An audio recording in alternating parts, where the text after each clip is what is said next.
Do you suffer from back pain? Blame our evolution. Back in the day we used to walk on 4 rear limbs, now we walk on 2. This adaptation gave us a great advantage in our survival as a species. It made us better able to use our hands to create tools, and it also increased our range of vision to better see potential enemies and detect food. But it also made the spine the weak link of our organism. With no muscle support, this was tested on dead bodies, the spine can only take loads of up to 5 pounds. With well-developed torso muscles, the spine can take loads up to 2,000 pounds. That's a 400-fold increase. There are a lot of people that already suffer from back pain and then they go to the gym. But the gym can make their back pain even worse. Today I want to share with you a couple of tips and tricks that will absolutely eliminate the potential back pain that you will be getting in the gym.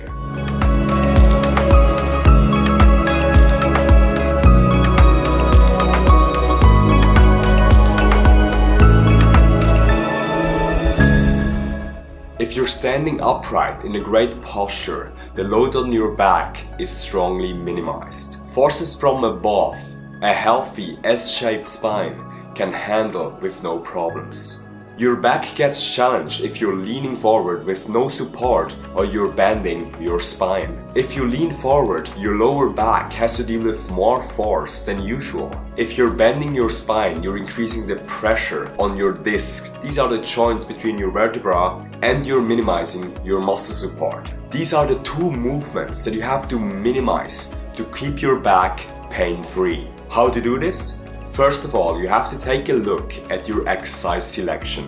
If you already suffer from back pain, it makes absolutely no sense if you start with a bend over row with a barbell.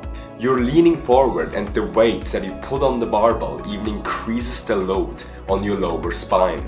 For the beginning, choose an exercise that will only train your back passively, or choose an exercise that will actually relieve pressure from your spine, such as a pull-down movement.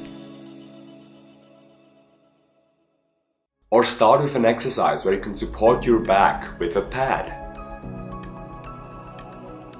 Also make sure that you're putting symmetrical loads on your spine.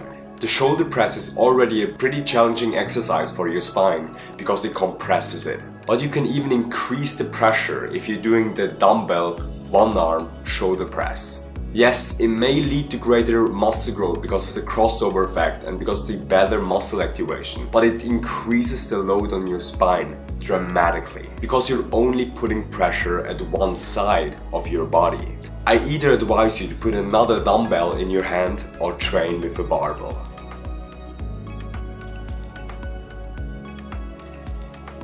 Another fault that people do in their exercise selection is that they only train the lower back. This is devastating. You have to see your body as a system. Everything is connected to everything. If you're just training your lower back, you will put other systems of your body out of balance. Therefore, you will minimize the stability of your body and increase the amount of injuries that you will be getting. Train your whole body. If you train your lower back, you have to train your abs. Implement the push and the pull exercise for your upper body. Also implement an extension and the bending exercise for your legs and for your torso in your workout program. If you've chosen the right exercise, also focus on doing them properly. Don't squat ass to grass if you don't have the right mobility to do so. I certainly don't have it. On the lowest part of the squat, my lower back is bending in. This was one of the major reasons for my lower back pain. If you squat with 200 pounds while doing this movement, you're really damaging your spine. On challenging exercises like the squat, deadlift or bend over row, having the right posture is absolutely key. Don't bend in, push your chest out. This puts your spine in its most natural position. You're minimizing the damage by increasing the muscle support. I always advise my clients to keep a proud posture. Put your chest out and fix your posture before you put weight on your spine. This is especially crucial when you're doing the seated cable row exercise. Don't put the weight off the rack with a bended spine. And re-rack the weight with a straight posture too. Focus on doing your exercises properly. But you're not finished when you nailed the exercise. You also have to pay attention what you're doing after the exercise. And this pains me the most. There are clients that absolutely nail the posture when they're doing their exercise, yet they re-rack the weight with such poor form. If you don't have to lean forward with your spine or bend it, don't do it. Keep the weight as close to your body as you can and re-rack it symmetrically. Everyone knows what struggle it is to re-rack the weight after deadlifting. But if you simply put the barbell at a higher place afterwards, you're making your life much easier. If you choose to re-rack the weights from the ground, only re-rack the weights from one side of the barbell. Then put the barbell in a vertical place and pull it out. This makes re-racking much easier.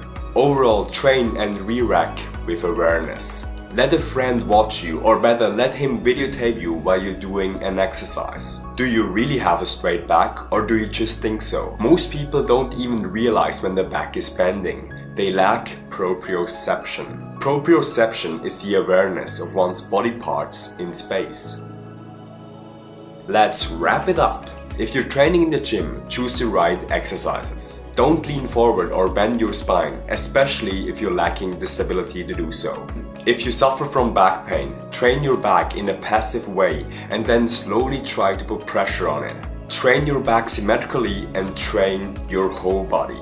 Your body is a system. But train your body the right way. Focus on the right posture, especially on heavy compound exercises such as the deadlift or the squat. And once you finish the exercise, keep your awareness. If you're re-racking the weight, I salute you, sir, but do it with the correct form. Walking on two legs gave us a big advantage as a species.